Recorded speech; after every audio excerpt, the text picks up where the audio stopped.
I probably would have left it alone and carried on with my life without her, but it was his smirk that did it. He forced my hand with that smirk, and whether she saw it or not, their total disrespect tore into my soul.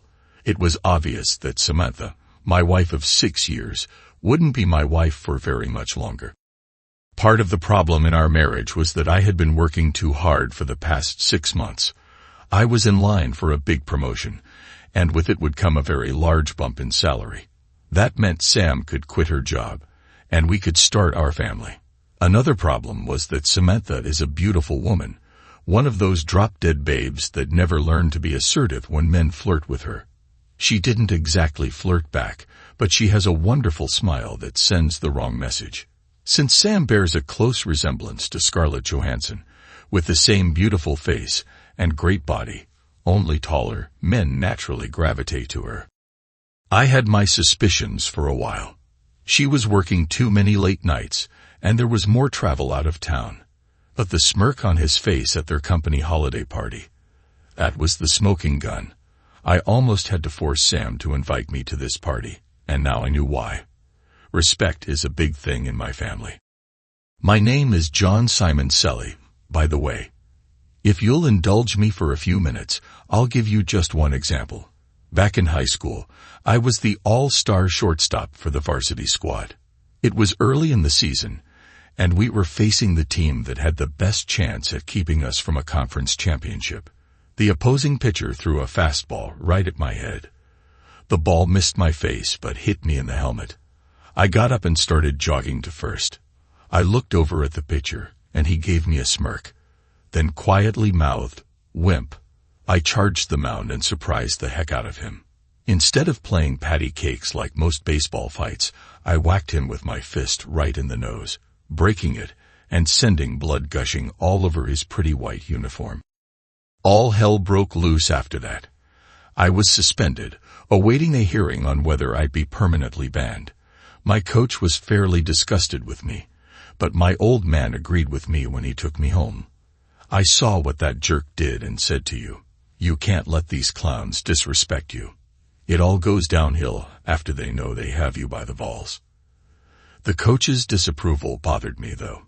He'd been my coach for the last 3 years, and I wanted his respect. When I showed up in his office the next day, he gave me a lecture I never forgot. "What do you care what some lowlife says to you? You know where I grew up, down at State and 75th, where some gangbanger was always trying to get me riled up. I was lucky. Neither my mother nor father would tolerate any fighting. That kept me on the straight path to college and out of the slum. Now I live where I want, doing a job I love, and those stupid gangbangers are either dead, in jail, or living in a room with a needle in their arm. So here's the thing, if you get to play for me again, there will be no more fighting, no matter what the circumstance." I ended up serving a 3-game suspension. Somebody was looking out for me because, at the hearing, Ron Mueller, the opposing catcher, showed up. It seems he was disgusted with the way in which his coach was trying to win. Their coach had ordered the pitcher to throw that fastball with the intent of getting me banned permanently. Ron didn't want to win the title that way and saved my skin. Ron ended up being the catcher on my college team, and eventually the best man at my wedding to Sam. Back to the present. I could have handled it if Samantha had shown some respect and just said, "It's over, and I'm leaving." I've been dumped before, granted not since college, and not by a woman who stood before 100 of our friends and family, vowing to love me forever. But I could have handled it, believe me, since Sam chose her path, obviously fooling around with her coworker Ted Harris, and coming home to give me seconds.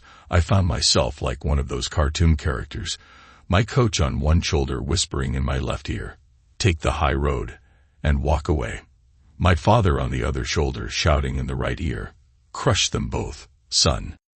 It didn't take a long time or any secret spy tricks to get the concrete proof I needed.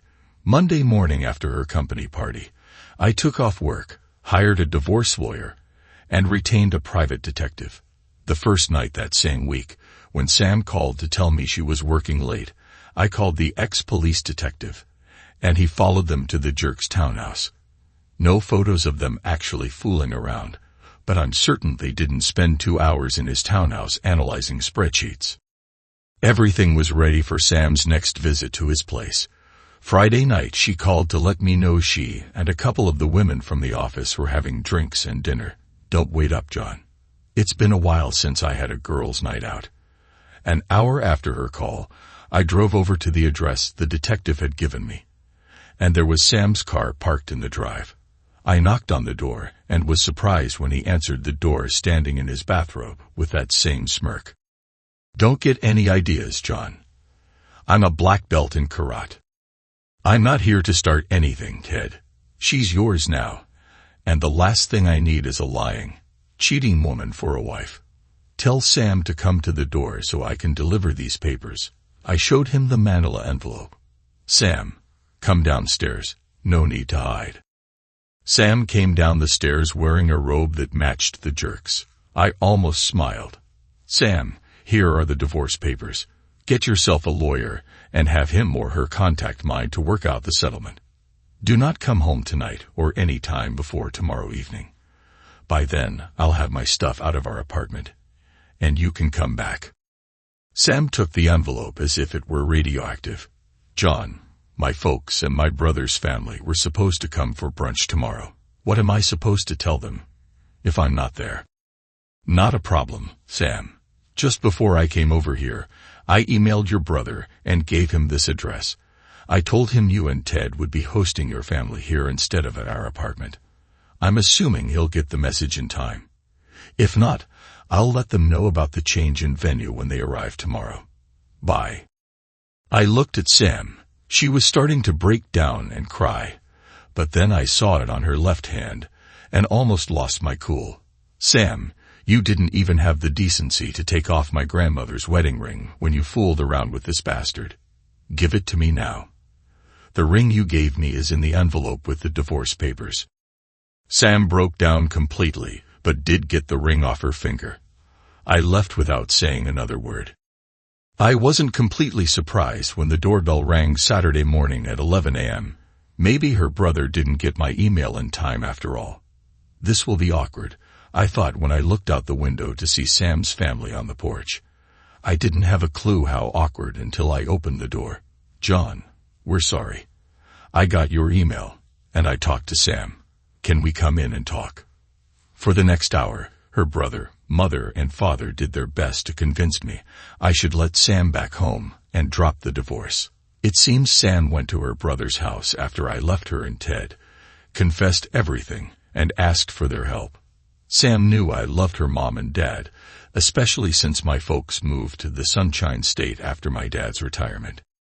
The three of them talked about counseling, forgiveness, pity, etc. I spent the next full hour trying to convince them it wasn't going to happen. No one was happy, and there were no smiles when they left. It took every bit of my willpower to not hug my mother-in-law when she walked out onto the front porch. She was crying, and I wanted to tell her it was okay. But it wasn't, and I didn't give her that hug. We did the usual dance for the next few months until the divorce was final. She wanted to talk. I didn't. Her attorney asked for counseling. Mine said it would be a waste of time and money. The marriage was irrevocably broken by my wife's infidelity. The week before the divorce, I was invited over to Ron's house for dinner. He knew more of the messy details of why Sam and I broke up than I did because his wife Gerald and Samantha still talked occasionally. I was sitting in his kitchen, watching his wife Jelly cook dinner. Jelly, that's what we all call her, was 7 months pregnant, and she just glowed. Ron saw me staring at her tummy and knew what I was thinking. John, let's go out on the porch and chat. I'll meet you out there. My beer's gone. I headed over to the fridge, and on the way out, put my arm around Jelly's waist. He adores you, Jelly. Don't ever cheat on him. Why would I do that, John? I love that man, and we're going to have a little boy soon. I'm not crazy. That's what I would have said about Samantha a year ago. Look at us now, 6 days from a divorce. Sam got stupid, John. I'm not near that dumb. Ron's not going to try to talk me out of this, is he? Go on out there and listen to what he has to say.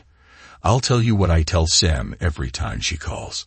I'll support the two of you any way I can except to give either of you my opinion on what you two should do. I gave Jelly a kiss on the cheek and went outside. I handed Ron one of the beers and waited. John, Sam wants to meet with you and talk before the divorce is final. She called me and asked me to ask you. No surprise there. I've given it some thought because this isn't the first time she's asked. Why should I give her the satisfaction of her contrition? All I will do is ease her mind, and I'm not going to give her that. I wouldn't either, John. But let me ask you, do you have any unresolved questions that she can answer for you? If so, turn this around on her. Get the answers to your questions first, then do whatever. Walk out, stay and listen. Whatever. What he said made sense. So you didn't get me out here to give her another chance. No, John. I only want what's best for you. If that's going through with the divorce, then I'm with you on it. I met Sam the night before our court date at a little cafe. We asked for a quiet corner table. Thanks for meeting with me, John. Sam looked like she was about to burst out in tears. It took every bit of my willpower not to take her small hands in mine. I didn't give her the chance to start the discussion. Sam, I know you have things you need or want to say to me, but first I have a couple of questions. The waiter chose that moment to take our drink orders and start the spiel about the chef's specials. I interrupted him as politely as I could, ordered a bottle of wine and the chef's salad to split, and asked the waiter to please give us as much privacy as possible. He understood. Sam, my first question is, why? I thought we had something special. We did, John, but the reasons for my actions are all old cliches. We'd been together and exclusive for 7 years. I was seduced by a good-looking guy in the workplace who complimented me on anything and everything. You were spending more and more time thinking about or being at work. Not fair, Sam. You know I only put in the hours to get the promotion. You wanted to be a stay-at-home mom, and I was trying to make that possible. I know that, John. I knew it then too. But at the time, I was being the selfish idiot, wanting it all. Right now, I can't believe I screwed it up so bad. We were less than a year from having our babies. I even had names. Tears were falling from her eyes, and I still resisted holding her hands. Okay, I promised myself I wouldn't ask, but I have to know. Was he that much better in bed than me? Sam surprised me. She started to laugh through her tears. No. He couldn't hold a candle to your lovemaking. I never had to fake it with you. Sam hadn't seen the waiter coming up behind her when she said this, and when he dropped off the wine, he took a moment to look at my lap, and was smiling when he left. Sam turned beet red, and we laughed together for the first time in 6 months. We finished our salads and the wine. Sam spent the time trying to get me to accept her apology, but I did hold out, telling her I might one day, but that it was too raw and too soon. When we got up to leave, Sam dropped the last bomb on me. This is another reason for my actions. John, you can be like a statue sometimes. Our marriage will end tomorrow, and you're like a statue. No tears, no shouting. I cry myself to sleep every night. Did you really love me? Sam, I love you more than you'll ever know. But first, let's get a couple of things straight. A few times tonight you referred to your actions. Let's call it what it was. You cheated on me, Sam. You fooled around with another man when you were supposed to be faithful, forsaking all others. Second, whether I go home tonight and get drunk or cry is my business. Chances are, after our divorce tomorrow, you and Jerkface will be a couple. He's already shown what he thinks of me by fooling around with my wife, ending my marriage, and laughing at me the whole time. If I cry right now, or if I told you about my bad nights, you're bound to tell him one day. Then that arrogant prick will have one more laugh at my expense. Don't push it, Sam. You don't want to see the demon that lurks just below the surface. I didn't go to court the next day. My attorney handled it. It was a modern, no-fault divorce with an equitable division of property. That day, the marriage just ended. Months passed since the divorce. I used the time to plan. I did get that promotion at work and the great bump in pay, but didn't have anyone or anything to spend it on. I probably spent too much time on Reddit after Ron told me about it over drinks one night. Ron gave me the lowdown on the r/cheating_stories and said there were hundreds of stories in which the jilted husband got revenge on the ex and her lover. I read the stories, taking notes and ranking my favorite methods for revenge. Ideas that would land me in jail ranked pretty low. Psychological terror ranked pretty high. The rankings changed after I had the misfortune of bumping into Ted one afternoon. I didn't know it at the time, but following our divorce, Ted and Sam did start dating again and were now engaged. Ted let me know that he won. I lost. Sam was a fantastic lover that he couldn't get enough of, and I must have something wrong with my equipment since Sam was so easy to get into his bed when we were married. Was I a coward because I turned and walked away? I wasn't afraid of Mr. Black Belt, but I had just spent 2 years busting my butt to get that promotion, and any physical altercation would flush that half of my life down the drain. The guy had already messed up my love life. Would he get the satisfaction of wrecking my work life too? I walked away. You may call me a doormat for that, but it is what it is. My method for payback came to me out of the blue. It's a funny thing about some guys. They can't help but dip their pen in the company inkwell. Ted was no exception. Sam wasn't the first woman he dated from their company. One day, I received a call from Helen Smith, a woman I had met at one of the company parties. She wanted to meet me for dinner. Her treat.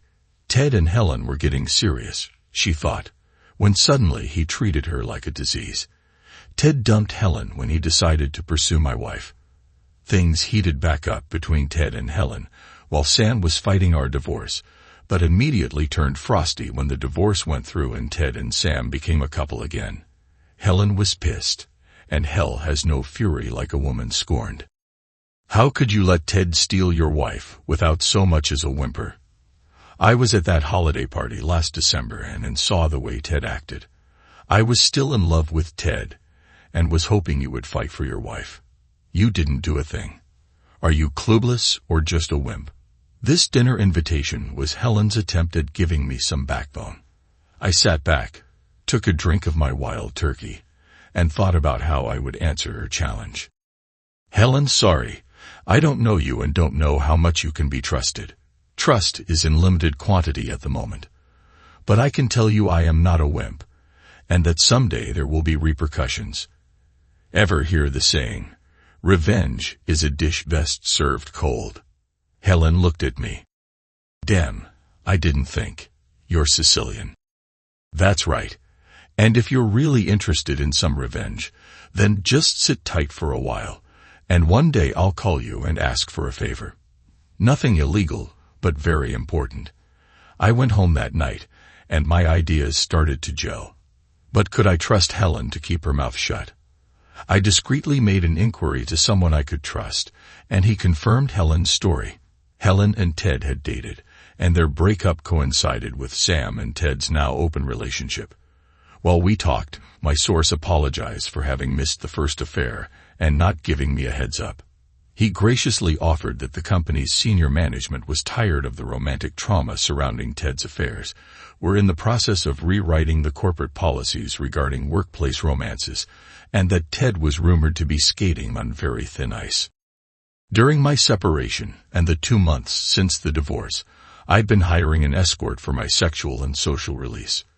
Cindy Fox, her professional name I assume, and I would go to dinner or a show every 2 to 3 weeks and would end up in bed for a couple of hours of sex before she went home. It cost me a bundle, but like I said, I had nowhere else to spend my increased paycheck since my promotion. It was my first time paying for sex, at least directly, but I didn't want to tempt myself with a rebound relationship. So Cindy became my go-to lady whenever the urge hit me. She also became an integral part of my plans. I called Helen and told her if she was on board. She only had 2 tasks. First, give me Samantha's schedule for when she would be out of town on business.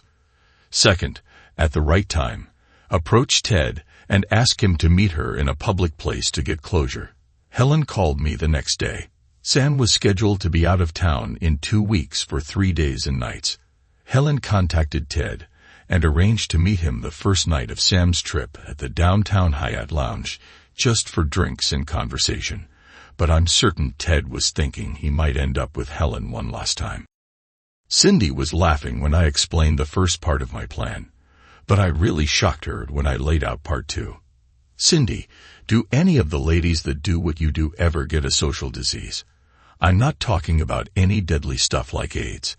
I'm talking about the curable things like the clap. Sure, it happens, but it's rare. Most of the girls insist on condoms. There are a couple I know that will bareback, but they try to be careful, and they charge double for the privilege. There have been a couple of those girls that had to get the cure. Do me a favor, please. Let me know when one of the girls has something to contribute. I'll pay her the bareback rate, and I'll pay you the same as a finder's fee. You're kidding, right? You want to give this guy something. Nothing deadly, just something to spoil his wedding night. Everything was set for part 1. Cindy told me the details later that night. She was sitting at the bar in the Hyatt Lounge, sipping a Cosmo when Ted walked in and sat next to her naturally. They exchanged smiles, and Ted ordered a scotch. Cindy was wearing a typical business suit and looked very professional, not that kind of pro. Ted's cell phone rang almost immediately. Sure, Helen. I understand. Hope your mom gets better. Ted hung up and immediately turned to Cindy. Hello, I just got stood up because my date's mom is sick. Can I buy you another? Cindy gave Ted a big smile. Sure. I can handle 2. But don't try and get me drunk. I've been on the road for 2 weeks and haven't seen my husband during those 2 weeks. A girl starts to get randy. Cindy flashed the wedding band I bought in a pawn shop for this occasion. It was like waving a red cape at a bull. Ted took the bait. My name's Ted. It's a pleasure to meet you. They drank and small-talked for a half hour. Cindy did have that third drink and did her best to act a little tipsy. Before she finished her third Cosmo, Ted was doing his best to seduce her. Little touches on her arm and leg. Charming conversation with enough sexual innuendo to try to warm her up. Cindy told me it was hard not to laugh at all the work he was putting into this, considering she was getting paid. She finally had enough of the seduction, finished the Cosmo, and invited him up to her room. Ted and Cindy fooled around twice up in her room. Of course, Ted didn't know that the entire event was being photographed. Cindy kicked him out, claiming a need to recover and get some sleep, but not before getting his cell number. Then she and I reviewed the photos on my laptop. I promised any shots where she could be identified would be erased before either the camera or memory card left the room. Even after erasing half the photos, we still had a few dozen showing Ted and his all-together, fooling around with the stranger. It was another month before the wedding, and I was hoping we'd get lucky before the month was out. Within 2 weeks, Cindy called me with the news. One of the girls is sick with gonorrhea.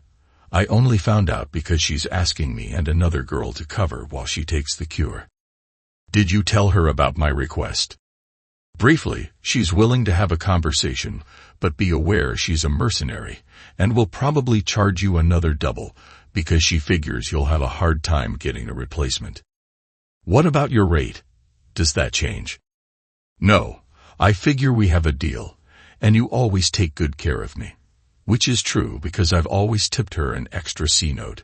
So Cindy and I met with this young lady, no name she insists, and worked out the details for part 2. This will cost me a few G's, but it is so worth it. Cindy calls Ted the next day. Hey Ted dear, it's Cindy from the Hyatt. Remember me? How could I forget? Are you in town? Yes, I'd wondered if you're up for the ride of your lifetime. Pretty full of yourself. We had a lot of fun that night, but what are you willing to do to make it the ride of my lifetime?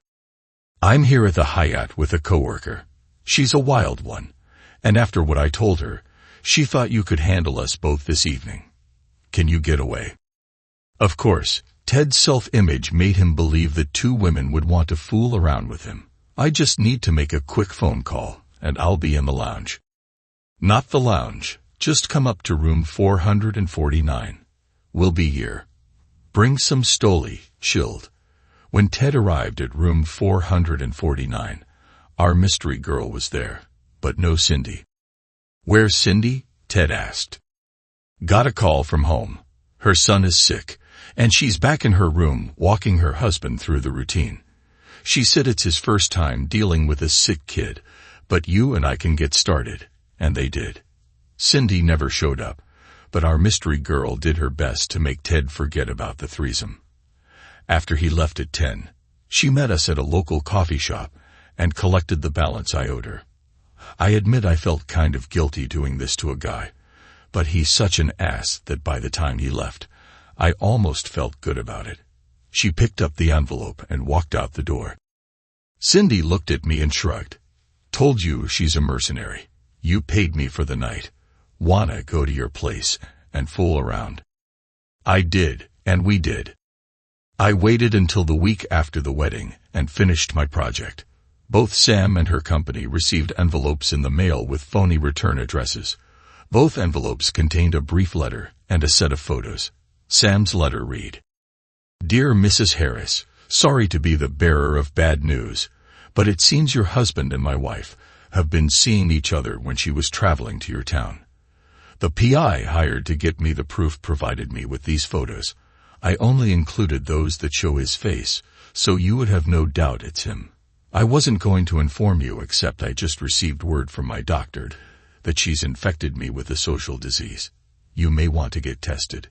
Signed, the soon-to-be ex-husband of your husband's whore. The letter to the CEO read, Dear Sir, just thought you should know what kind of man your company employs. According to my wife, he picked her up at a bar, got her drunk, and proceeded to give her a social disease. Don't know if this letter will get to you or whether you care, but I'd watch the scumbag. He seems to have no morals. Signed, one sorry husband. Things quickly fell into place. Sam's family had the marriage annulled. Ted got fired, and rumor has it they both were on meds. It helps to have a friend in the county health service department. I pretty much went about the business of getting on with my life. Sometimes I imagine follow-up scenarios. In one scenario, I beat the living daylights out of Ted. In another, I pretend to get back with Sam, take her to a foreign country, then leave her stranded there without any cards, passport, etc. I might have done it too, except for the vision of her mother and what it would do to her. I may have been that cruel to my ex-wife, but not to my former mother-in-law's daughter. But I quickly lost interest as my new job became more interesting and challenging. That is until the next Simon Selly family picnic. Uncle Vin, my father's older brother, was there. Uncle Vin is connected, if you get my drift. He called me over, and we had a quiet chat. Johnny, tell me about your divorce. What happened? I liked that girl.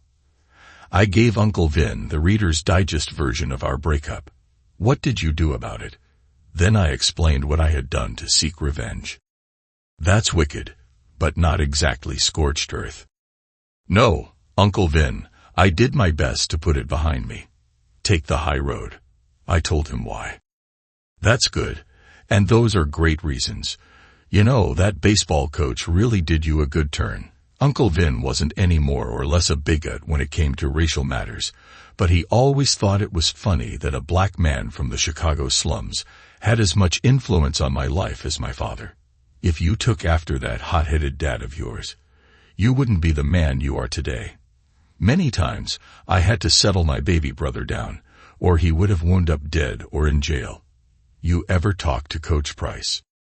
Only a few times, and not since I was a junior in college. I kind of let it slip.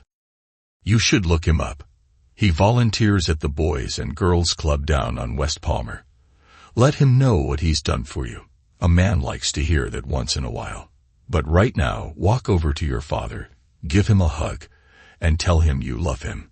He needs to hear that too. Uncle Vin was a funny guy. I've heard that he's feared by many, but he always acted like a teddy bear around me. I did go to see Coach Price, and he convinced me to start volunteering at the club. I even started dating his niece, a beautiful woman. But that's another story. In other words, no drama, just love. One last thing. On my 30th birthday, I received a birthday card from Uncle Vin. It simply read, "Happy birthday, nephew. Nobody laughs at a Simon Selly." It seems a certain Ted Harris was found last night in the alley behind the bar he frequents. He was the victim of a mugging. Nothing life-threatening, but he did have a broken nose, a few broken fingers and ribs, and 2 very swollen testicles. I guess his black belt must have been left at home that night.